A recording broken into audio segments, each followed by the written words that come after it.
আরাফার দিনে বিশেষ আমল সমূহ জানতে চাই। আরাফার দিনে একদিকে হাজী সাহেবদের জন্য আমল, আরেকটা হলো যারা আরাফার ময়দানে নাই তাদের জন্য আমল।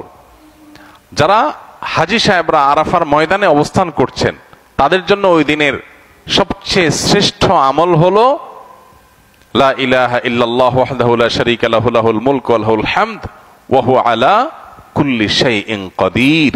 এটা মহব্বতের সাথে অর্থ বুঝে ধীরে ধীরে বারবার করে পড়তে থাকা, এটা হলো সবচেয়ে বেশি প্রয়োজনীয় কাজ। কেন?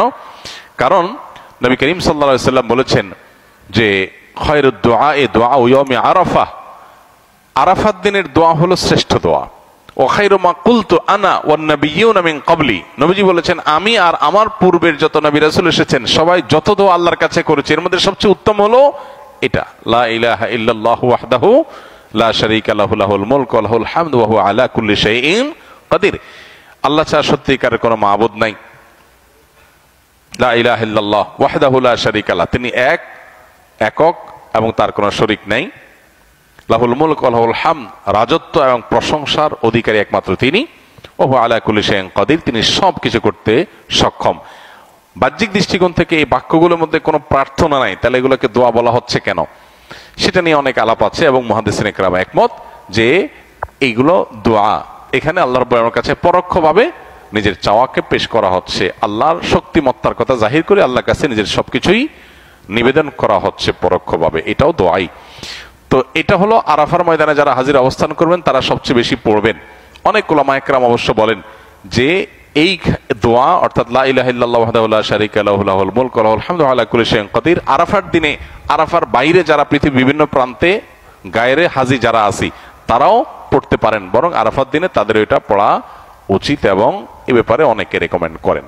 তাহলে একটা করণীয় পেলাম লা ইলাহা ইল্লাল্লাহু ওয়াহদাহু লা শারীকা লাহু, এটা পড়া।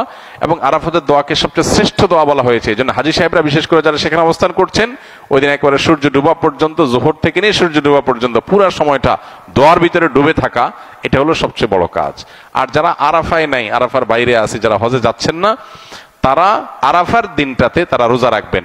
আরাফার দিনের রোজা নিয়ে আমাদের দেশে প্রতি বছরই গন্ডগোল বা মত পার্থক্য দেখা দেয়, কোন দিন রোজা রাখবো, এটা কি হাজিরা অবস্থান করছে ওই দিন নাকি আমি যে দেশে আছি সেই দেশে যখন জিলহজের 9 তারিখ হবে। তো এটা নিয়ে উভয় পক্ষেই দলিল আছে, যুক্তি আছে, দুই মতেরই সপক্ষে আলেমদের বক্তব্য আছে।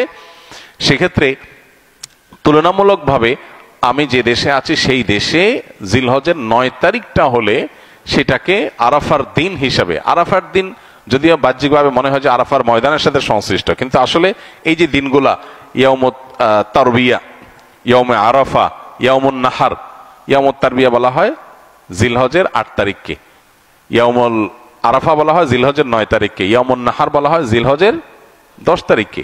এখন এই নামগুলো যদিও হাজিদের হজের সাথে রিলেটেড, কিন্তু হজের বাইরে যারা আছে তাদের জন্য আপনার ফিকহের কিতাবগুলোতে বিভিন্ন দ্বীনি কিতাব পুস্তকে ইয়াউমে তারবিয়া, ইয়াউমুন নাহার বলা হয়েছে। এর মানে এইটা না যে হাজিদের সাথে মিল করতে হবে, যে দেশে যেটা হবে সেটাই প্রযোজ্য হয়। তো সেই আলোকে ইয়াউমে আরাফা আপনি যেখানে অবস্থান করছেন সেখানকার 9 তারিখ হিসাব করে রোজা রাখতে পারেন। যদি আপনার কাছে বেশি মনে হয় যৌক্তিক যে না হাজিদের অবস্থানের সাথে মিল করে রাখাটা, যেহেতু নামের মধ্যেই ইয়াউমে আরাফা আছে, অতএব ওইটা আমি রাখবো, তো সেক্ষেত্রে আমি সেটাও করতে পারেন, কোনো অসুবিধা নেই। কোন রেওয়ায়েতের আলোকে জিলহজের প্রথম 9 দিনের প্রত্যেক দিন রোজা রাখা উচিত, কারণ মা মিন আইয়ামিন আল আমালুস সালিহু ফিহিন্না আহাব্বু ইলাল্লাহ মিন হাযিহিল আইয়াম, বুখারীর হাদিস রয়েছে।